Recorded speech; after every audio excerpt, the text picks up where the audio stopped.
A série do Round 6 chegou ao fim e a última temporada foi um soco no estômago. A carga dramática subiu de uma forma até assustadora. A série não poupou ninguém. Todo personagem teve que sofrer e não foi pouco. Foi da pior forma possível. E vou dizer, isso foi excelente. Porque a intenção era justamente essa: incomodar, perturbar, te deixar desconfortável. A mãe que matou o próprio filho, sim, ela chorou, se desesperou, tentou oferecer sua própria vida como solução. Mas no fim, teve que fazer o que fez, porque se ele não fosse parado, se ele não fosse morto por ela, ele teria matado a mãe do bebê. E depois disso, destruída, ela também acabou se matando. É cruel? Muito. Mas é realista, é verdadeiro. A série resolveu colocar uma mulher grávida que teve o filho, o parto, dentro de um jogo. E logo depois precisou morrer para que seu filho pudesse seguir vivo nas mãos do Jin-Woo. Você teve também uma personagem trans que acabou ajudando a velhinha, a mãe que acabou matando o filho, e que também acabou ajudando também a mãe que pariu dentro do jogo. E essa personagem,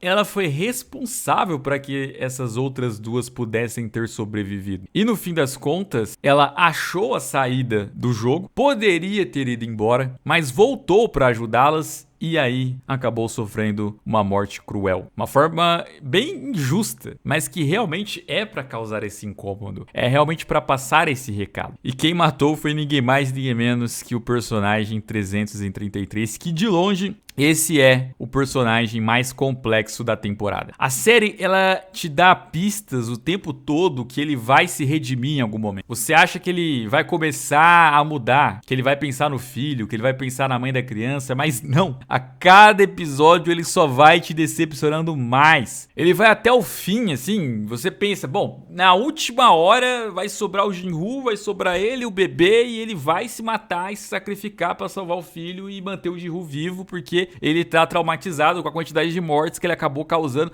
Mas não, ele até o último minuto, até o momento da morte dele, ele não se redime, ele te decepciona. É, assim, é uma tristeza. Ele é um Sang-woo piorado. Lembra do Sang-woo da primeira temporada? Que ainda, pelo menos depois, ele vai lá e comete o suicídio para que o Jin-Woo vença o jogo e o jogo não acabe. No caso dele, ele não se redime. Ele vai até as últimas consequências. Ele é a ganância humana, a maldade humana está nele. Tem outros personagens também. O garoto covarde, que consegue até se vingar do drogado que fazia bullying com ele. Mas a vingança não cura, né? Ele acaba se tornando o que ele odiava. Também um viciado, também um drogado. O ciclo acaba se repetindo e isso acaba causando a morte dele. Você tem a Xamã, que se dizia ser a guia espiritual dos demais, e no fim ela acaba abandonando todo mundo para tentar salvar a si própria. E aí acontece de ela também ser traída, né? O número 100 acaba jogando ela também pra lá e ela acaba morrendo graças a essa outra traição. E aliás, o número 100 vira um dos personagens mais cruéis ali de toda a série, sempre manipulando. Ele sempre coloca os outros pra fazer a sujeira por ele. E assim ele chega praticamente até o final, colocando outros ali pra fazer o serviço sujo. Ele é a representação maior do político ali, imagino eu, na série. Afinal de contas, a série faz muitas críticas sociais bastante afiadas, né? A democracia sendo retratada como hipócrita, várias atrocidades são feitas em nome da maioria, e no fim ninguém quer sujar as mãos, né? Sempre tem que ter um agente, um cobaia para poder executar aquela lei injusta. Basicamente esse é o recado que a gente consegue compreender, principalmente ali no episódio número 5. E tem o Jin-Woo, que é o coração da série, né? Ele começa lá na primeira temporada, um cara alegre, um cara bom, quase inocente, mas ele vai vendo tudo desmoronar, né? Tudo que ele passou na primeira temporada faz com que ele, a partir da segunda, tente o quê? Tente revolucionar. Tente fazer uma revolução, mudar o sistema pela força. E o que acontece? Só gera mais sangue. Claramente, acaba sendo uma crítica social também a movimentos revolucionários. Tentam mudar o sistema através disso e o resultado é sempre mais devastador. E aí, o final dela, da série e do nosso querido Jin-Woo, é bem simbólico, né? Ele acaba sendo quase que um herói, né? Ele morre pra salvar o bebê. Ele poderia ter se vendido anteriormente, ter se corrompido, como aconteceu com o Frontman, que tentou comprar ele, inclusive, da mesma forma como ele foi comprado no passado, mas não. O Jinru foi melhor do que ele. Morreu por isso, morreu passando o recado, morreu passando ali então a sua ideia. E aliás, eu acho que aquilo mexeu com o Frontman, né? Aquilo mudou um pouco ele, porque pela primeira vez você vê ele fazendo algo realmente certo. Ele vai lá e garante que o dinheiro do Jinru chegue até a filha do Jinru, né? Que era o grande objetivo do Jinru, poder dar uma vida melhor pra sua filha. E embora ele não tenha conseguido fazer isso pessoalmente, o Frontman consegue fazer aquilo por ele, né? O irmão dele, o investigador, que acabou sendo o arco mais fraco da série a partir da segunda temporada, né? Esse ali do navio. Ele ter sobrevivido teve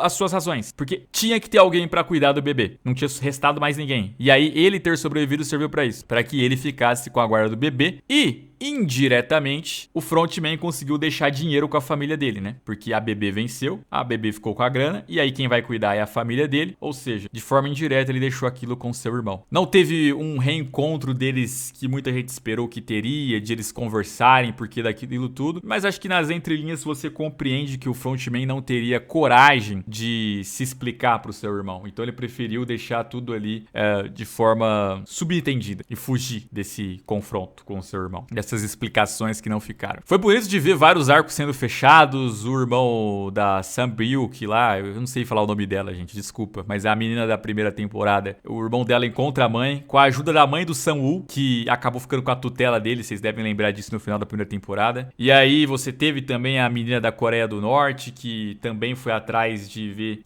se a filha dela estava viva, que quase se suicidou, mas vendo a atitude do Jinru, ela teve esperança de novo. Ela quis viver de novo, né? Inclusive, conseguiu o objetivo dela, que era salvar o pai da menina que estava doente, depois se curou. Então, o jogo não perdeu. O sistema não perdeu. E não era pra perder. Seria forçado demais, né? Porque, assim, o jogo nunca foi o ponto central. Ele era só o cenário. A série, ela tá falando com você, espectador. Tá falando com a gente. Tá gritando na nossa cara. Então, esperar um final feliz pra uma obra que nunca prometeu que seria isso, é ser ingênuo demais. Como o Jinru disse antes dele partir, não somos cavalos, somos pessoas. Então o que a série quer nos dizer acaba ficando muito claro. Não se trata de uma ficção exagerada, é sobre a realidade, exagerada em sua crueldade para que a gente acorde, para que a gente enxergue o quanto normalizamos o absurdo, o quanto nos acomodamos com as injustiças. Round 6 nunca foi só entretenimento. Embora tenha pegado recordes de audiência, atraído todo tipo de público, aquele tipo público fã de La Casa de Papel, e aí se decepciona com mortes tristes, injustas, com todo mundo morrendo. Mas é esse o ponto, é pra você realmente ficar mal, se indignar. Isso se chama drama. O mínimo de cultura cinematográfica você tem que ter, meu querido. É um espelho rachado. Cada personagem cai, cada vida que se apaga é um reflexo nosso ali. Nossas escolhas, nossas omissões, nosso silêncio. Se você terminou essa série esperando alívio, talvez desde o começo você tenha assistido errado, porque o certo mesmo é terminar em silêncio, refletindo. Não é sobre o que fizeram, mas sobre o que nós muitas vezes deixamos de fazer. Muitos estão compartilhando a seguinte frase: e agora, você que terminou Round 6, vai querer jogar ou vai fazer algo para impedir? Mas se você prestar atenção na série, muitos tentaram as duas coisas e qual foi o resultado? Nesse jogo, amigo, jogar ou resistir só vai mudar o formato da sua dor, porque sua dor é certeza que estará lá.